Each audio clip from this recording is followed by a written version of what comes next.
Hello అండి, అందరికీ hi. ఈరోజు వచ్చేసి పన్నీర్ కర్రీ చేస్తున్నానండి. ఒక్కొక్కరు ఒక్కొక్క స్టైల్లో చేస్తారు. నేనైతే సింపుల్గా నా స్టైల్లో చేశాను. ఫస్ట్ పన్నీరు కట్ చేసుకొని పన్నీర్ను మొత్తం ఉప్పు కారం వేసి ఫ్రై చేసేసుకొని పక్కనైతే పెట్టేసుకున్నాను. అందులోనికి ఆనియన్స్ వేసేసి సరిపడినంత సాల్ట్ వేసేసి ఆనియన్స్ని మగ్గనిచ్చేసాను. తర్వాత పెరుగు తీసుకొని అందులోనికి పసుపు, కారము, ఉప్పు, ధనియా పౌడర్ మొత్తం 3 వేసి మిక్స్ చేసేసి పక్కన పెట్టేసుకున్నాను.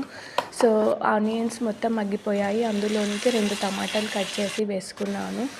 సో సరిపడినంత అల్లం వెల్లుల్లి పేస్ట్ వేసేసుకొని ఒక 5 మినిట్స్ అలా మగ్గనిచ్చేసాను. ఆల్మోస్ట్ ఆనియన్స్, టమాటాలు అన్నీ మగ్గిపోయాయి.